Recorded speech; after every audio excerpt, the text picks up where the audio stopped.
नमस्कार, स्वागत है खबरें A to Z न्यूज में। मैं हूं प्रदीप कुमार। भारत में जब से कोरोना जैसी महामारी ने पैर फंसाए हैं, तब से भारत की आर्थिक स्थिति बहुत कमजोर होने लगी है। और बात करें प्रवासी मजदूरों की, वो भी इस लॉकडाउन के चलते हर राज्य के अंदर फंसे हुए हैं, जिनका बहुत बुरा हाल है। इसी को देखते हुए भारत के प्रधानमंत्री नरेंद्र मोदी जी ने 20 लाख करोड़ के पैकेज की घोषणा भी की है। और हम बात करते हैं साथ ही साथ भारत सरकार ने एक मजदूरों के लिए कानून भी पास किया है कि उस कानून में क्या अच्छाइयां और क्या कमी है। प्रधानमंत्री मोदी जी ने इशारा किया है कि वह स्वदेशी को अपनाए। इन तमाम चर्चाओं पे क्या कहना है अखिल भारतीय हिंदू महासभा के दिल्ली प्रदेश के उपाध्यक्ष राजेंद्र सवरिया जी का।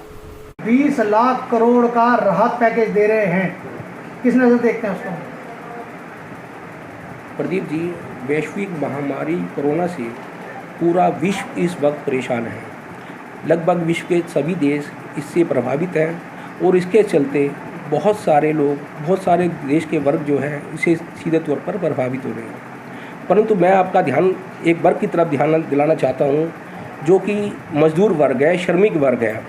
इस श्रमिक वर्ग ने आज श्रमिक वर्ग जो है सबसे ज़्यादा परेशान है। आप देखें, हरियाणा में देखें, आप गुजरात में देखें, आप महाराष्ट्र में देखें, आप अलग बड़ी बड़ी जो स्टेट्स हैं उनमें देखें आप, तो यहाँ पर यूपी के, बिहार के, उड़ीसा के, मध्य प्रदेश के ये श्रमिक वहाँ फंसे हुए हैं। और लॉकडाउन को लगभग 40 दिन से ऊपर हो चुके हैं और इन श्रमिकों को आज अपने खाने के लाले पड़े हुए हैं। उनके पास अन्न नहीं है, पैसा नहीं है और वो बहुत ही गरीबी की हालत में वहाँ पड़े हुए हैं। पैदल निकल चुके हैं अपने घर जाने के लिए। एक गर्भवती महिला जो गुजरात से इलाहाबाद जाने के लिए तकरीबन 1000 से ऊपर की दूरी है, 1000 किलोमीटर से ऊपर की दूरी है। गर्भवती महिला जिसकी गोद में बच्चा है और लगेज लेकर चल रही है, पैदल ही निकल पड़ी। इतनी भयावह स्थिति मजदूरों की, श्रमिकों की हो रही है।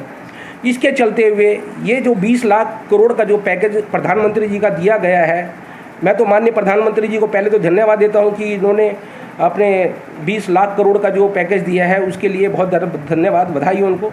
परंतु मैं ये जानना चाहता हूं कि श्रमिकों के लिए उन्होंने उस फंड में से क्या आ रहा है वो मुझे दिखाई नहीं पड़ता। श्रमिकों के लिए यदि अगर ये कर दिया गया होता कि उनके लिए फ्री ट्रेन की व्यवस्था कर दी होती, जो अपने घर पर, अपने गंतव्य स्थान पर वो पहुँच सकते हैं, तो ज़्यादा बेहतर होता। जो आज परेशान हो रहे हैं, पैदल चल रहे हैं, अपने लगेज के साथ जा रहे हैं, अपने छोटे छोटे बच्चों के साथ जा रहे हैं, बीमार हो रहे हैं, गिरते पड़ते हुए जा रहे हैं वो लोग, उनको राहत मुझे कहीं दूर दूर तक नहीं दिखाई देती। राजेंद्र जी, बात करें कि जिस तरीके से हमारे भारत के अंदर प्रधानमंत्री ने कल एक बात और बोली है कि लोकल वोकल बनना चाहिए, यानी उनका साफ साफ कहना है कि स्वदेशी चीज़ों को अपनाना चाहिए। लेकिन बात वहीं आ रही है कि इसके अंदर भी हमारे मजदूरों का एक बहुत बड़ा रोल रहने वाला है, अगर हम बात करें तो। लेकिन मजदूरों के लिए आप कह रहे हैं कुछ दिखाई नहीं देता, तो इसकी इस योजना पे क्या कहना प्रधानमंत्री की? देखिए, स्वदेशी बने। देखिए जी, ऐसा है, स्वदेशी होना ये तो विचार बहुत ही अच्छा है, इसमें कोई शक नहीं है। और ये बात आज कल ही नहीं गई है। RSS, BJP ये तो बरसों से कह रहे हैं इस बात को कि स्वदेशी अपनाना चाहिए और स्वदेशी के अनुरूप ये कार्य भी कर ही रहे हैं, इसमें कोई शक नहीं है। परंतु मैं ये कहना चाहता हूँ कि जब तक आप श्रमिकों की भलाई के लिए कार्य नहीं करेंगे, तब तक ये स्वदेशी शब्द या उसके साथ जुड़ी हुई जो कार्यक्रम है सब बेमानी है। मैं आपको कल की घटना बताता हूँ। कल की घटना के अंदर क्या हुआ है कि श्रमिकों के लिए बनाए गए जो कानून थे, उन कानूनों को लगभग ध्वस्त कर दिया गया है। उन कानूनों के अंतर्गत ये निर्धारित कर दिया गया है कि श्रमिक अपने क्षेत्र के अंदर जो कार्य हैं, जो संस्थाएं हैं, जो कंपनियां हैं, उनके अंदर जो कार्य करेंगे, अब वो कार्य जो वर्क है, वर्किंग आवर जो है 8 घंटे से 12 घंटे कर दिया गया है। 4 घंटे आपने श्रमिकों का काम बढ़ा दिया है, ओवर टाइम कंपलसरी कर दिया है। लेकिन उनका जो वर्किंग आवर बढ़ाया गया है उसके अंदर आप उनका वेजेस बढ़ाने की कोई बात नहीं कर रहे, उनका पैसा बढ़ाने की कोई बात नहीं कर रहे। कारण कहना मेरा यह है कि जो श्रमिक 8 घंटे काम कर रहा था, आज कंपनियां उनसे 12 घंटे काम लेंगी।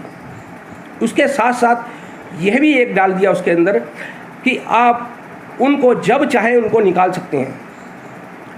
कंपनियां, मजदूर वर्ग जो है अब यूनियन नहीं बना पाएगा। इस तरह के जो है श्रमिक कानून की धज्जियां उड़ाई गई हैं। और अगर स्वदेशी अपनाना है आपको तो ये मजदूर भी तो स्वदेशी है, लेकिन ये भी तो इस देश के हैं। जब प्रधानमंत्री भारत आए थे दौरे पे तो कई उन्होंने फैसले दिए कि चीन का व्यापार भारत के हाथ खुले हैं, भारत के द्वार खुले हैं कि चीन अपना व्यापार कर सकता है।